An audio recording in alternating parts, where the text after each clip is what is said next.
The easiest way to connect with your audience is through stories. So in this video, I'm going to share with you 4 techniques for you to add captivating stories and keep your audience engaged throughout your speech or presentation. Let's do this. Hello and welcome to Word Cortex. My name is Anita. Every week I bring you tips and techniques for you to communicate your ideas and stories with confidence. If that sounds exciting, you go ahead and hit that subscribe button and join the family. With that, let's dive into our first tip. Our first step for an engaging story is to paint a vivid image. Even though our ideas may exist in the form of a big and abstract picture, stories always live in the small and specific details.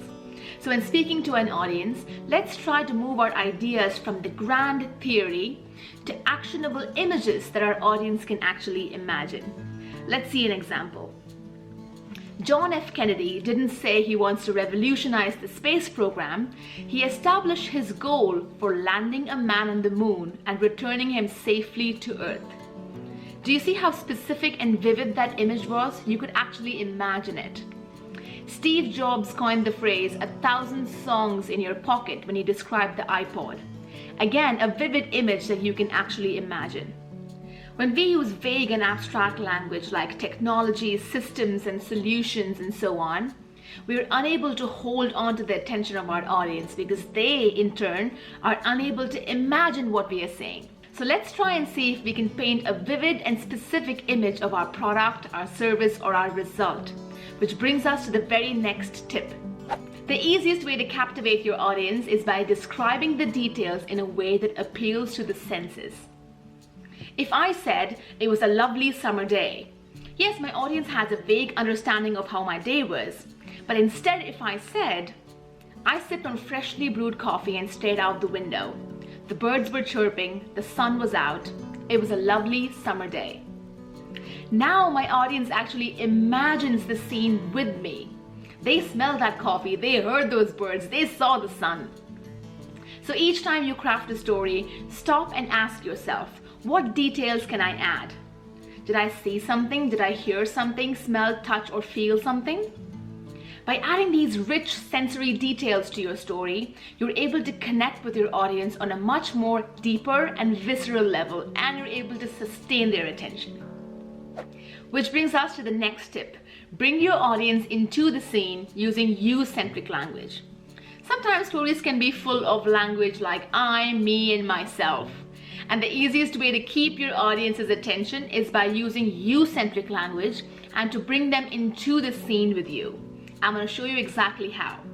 For example, instead of saying, there I was waiting for my interview wearing an expensive black dress covered in sweat, you could instead say, if you were with me, you'd see that I was waiting for my interview wearing an expensive black dress covered in sweat.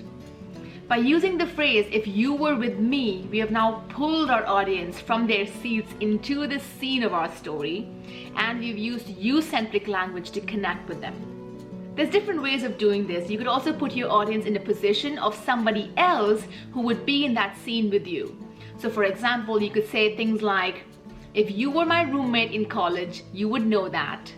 Or if you asked my wife, she'd tell you that. With these examples, your audience now becomes a part of your story. Another phrase that you can use for a you-centric language is imagine if.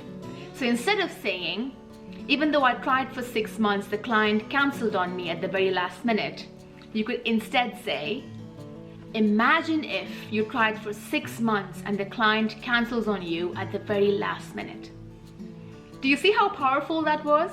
By using you-centric language, you're able to put the audience in the position of what you experienced, so they connect with you on a much more emotional level.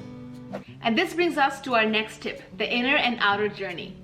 Each story has 2 journeys. The outer journey is what happened, and the inner journey is how that changed you. As you describe your outer journey, what happened, the circumstance, the things, the people, the events, ask yourself, what did I learn from this? What did it teach me? How have I changed, even in the smallest possible way?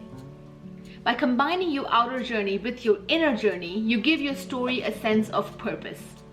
Let's see a few examples of inner and outer journeys. Outer journey. landing your client after 12 months of trying. Inner journey, never giving up. Outer journey, failing your driving test. Inner journey, disappointment and trying again. Outer journey, flight delayed by 8 hours. Inner journey, frustration and patience. By sharing what you felt and what you learned, you connect with your audience on a more emotional level. So even if they haven't experienced the same circumstance as you have, they can relate to and understand the emotions that you experienced. There's this quote by Dr. Maya Angelou. She says, "People will forget what you said, they'll forget what you did, but they'll never forget how you made them feel." With stories, you have the chance to make your audience feel something. So I hope you are now inspired to add great stories to your speech and your presentation. Let me know in the comments below which one of these 4 techniques you found most valuable. If you like this video, give it a thumbs up and I'll see you next time.